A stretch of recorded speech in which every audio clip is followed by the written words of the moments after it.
Lorsque la grand-mère de son meilleur ami était malade et alitée, un garçon de 8 ans l'a aidé à s'occuper d'elle. 2 ans plus tard, il a été convoqué au cabinet de l'avocat et a fondu en larmes après avoir reçu une dernière lettre déchirante et une récompense de la part de la grand-mère décédée. Ne tirez aucune conclusion hâtive au sujet d'une personne, car vous ne saurez jamais comment elle pourrait vous aider. CIST ce qu'a compris Bethany Parker, enseignante à Fairfax, en écrivant sa dernière lettre à l'un de ses élèves les moins aimés. Cette enseignante de 58 ans a toujours fait passer le service avant sa propre personne. Pendant plus de 30 ans, elle a consacré la majeure partie de sa vie et de son temps à encourager les enfants à donner le meilleur d'eux-mêmes. Si elle se souvient avec tendresse de tous ses élèves adorés, elle n'oubliera jamais Noah Jerome, son élève le moins brillant, qui avait de mauvaises notes et un comportement instable. Et je ne suis pas surprise d'annoncer que le petit Noah nous a donné un autre F en maths, dit Bethany en brandissant la feuille d'examen du garçon. Et un C en sciences. Pas mal, Noah. Mais tes maths sont à l'agonie. Bien qu'elle ait aidé Noah dans les matières où il était en difficulté, Bethany n'a constaté aucune amélioration. Il est trop ludique, comme les autres enfants de 8 ans, et se laisse facilement distraire. Bethany souhaitait que Noah commence à prendre ses matières au sérieux, sans pour autant porter de jugement, car elle estimait que le garçon n'était pas différent de son petit-fils, Eric. Il y a 2 ans, l'enseignante a perdu sa fille unique, veuve, dans un accident de voiture. C'était trop douloureux et insupportable pour Bethany. Bouleversée, elle ne voyait plus qu'une seule raison de vivre, son petit-fils Eric, âgé de 7 ans. Ce garçon était la lumière de son monde. Et elle ne pouvait pas s'opposer à son amitié avec Noah, même si elle craignait qu'Eric ne suive les traces du petit garçon et n'obtienne de mauvaises notes. Je suis désolé de vous dire cela, Madame Jerome, mais Noah n'a pas amélioré ses notes en mathématiques et en sciences, déclara Bethany à la mère veuve de Noah, Stéphanie. C'était lors d'une réunion parents-professeurs, et il n'y avait rien d'exceptionnel à signaler à propos de Noah à ce moment-là, comme les fois précédentes. Il doit beaucoup travailler ses matières. CIST décevant de voir ses notes baisser. Bethany était bouleversée par les notes de Noah et pensait que rien au monde ne pourrait l'aider à s'améliorer s'il n'était pas déterminé à essayer. Elle a même tenté d'éloigner Eric du garçon pour ne pas affecter ses notes, mais cela n'a pas fonctionné. Les 2 garçons étaient comme l'ongle et la chair. Ils traînent souvent ensemble, ce qui inquiète et déçoit Bethany. De plus, elle n'avait pas encore fait le deuil de sa fille et cela commençait à affecter sa santé. Et, mon pote. Pourquoi Eric et sa grand-mère ne sont-ils pas venus en classe? Noah demanda un jour à un camarade de classe après avoir remarqué leur absence. Vont-ils venir aujourd'hui? J'ai appelé Eric, mais il n'a pas décroché.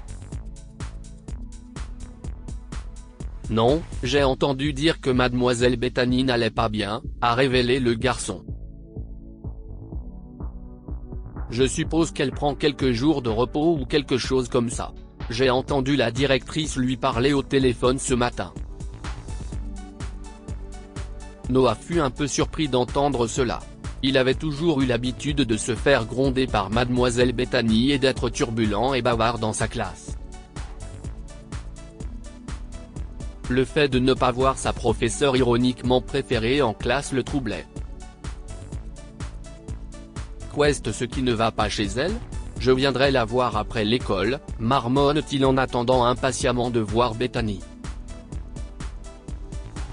Ce soir-là, l'enseignante a été plus que surprise de voir Noah sur le pas de sa porte. Noah, qu'est-ce ce que tu fais ici? Tu n'es pas censé être à la maison? S'exclame-t-elle. Attends, où vas-tu? Le garçon fait irruption dans la maison et se met à la recherche d'Eric. Après avoir vu son ami faire la vaisselle, Noah jeta son sac sur le canapé et se précipita vers lui. Attends. Laisse-moi faire ça pour toi, dit-il en attrapant la vaisselle sale des mains d'Eric. Noah, arrête. Qu'est-ce ce que tu fais? S'écrie Bethany. Non, non, s'il te plaît, ne fais pas ça. Tu ne peux pas faire ça. Tu es mon élève. Mais le garçon l'ignorait et, en un rien de temps, il finit de faire la vaisselle. Il balaya le sol et fit la lessive sous le regard consterné de Bethany. Incapable de se retenir, elle a appelé la mère de Noah pour qu'elle vienne le chercher. Madame Parker, laissez-le faire la vaisselle pour vous, s'il vous plaît. Je suis sûr qu'il apprécie de pouvoir vous aider, a déclaré Stephanie, à la grande surprise de Bethany. Les jours suivants, Noah et Eric ont fait équipe pour prodiguer les meilleurs soins à la grand-mère. Ils ont lavé, cuisiné et nettoyé pour elle et se sont assurés qu'elle était bien soignée. Très vite, Bethany a retrouvé la santé et s'est remise sur pied. Elle se souvient avoir ridiculisé Noah en classe et regrette de l'avoir jugé sur ses notes.